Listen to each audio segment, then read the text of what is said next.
FC Asian cup বাছাইয়ের মিশনে আজ ভারতের মুখোমুখি হবে বাংলাদেশ। ভারতের জওহরলাল নেহরু স্টেডিয়ামে ম্যাচ শুরু বাংলাদেশ সময় সন্ধ্যা 7:30টায়।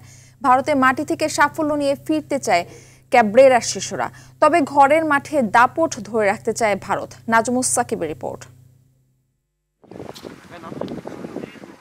দক্ষিণ এশিয়ার ফুটবল মঞ্চে ভারত ও বাংলাদেশের প্রতিদ্বন্দ্বিতা দীর্ঘদিনের, তবে এবার এশিয়ান কাপে ওঠার লড়াইটা যেন আগের সবকিছুকে ছাপিয়ে গেছে।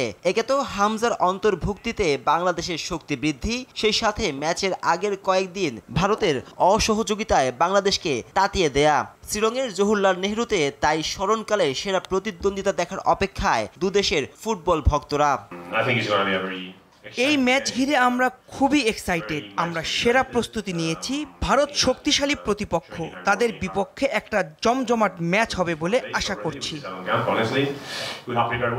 সাফল্যে ভারতের চেয়ে অনেকটাই পিছিয়ে বাংলাদেশ। 31 দেখায় ভারতের 16 জয়ের বিপরীতে বাংলাদেশের জয় মাত্র 3 ম্যাচে।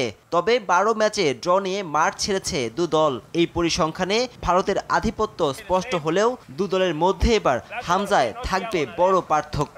I think it's the best squad so far. অনেক strong আর হামজা তো আসছে, so এটা definitely is a big boost for us.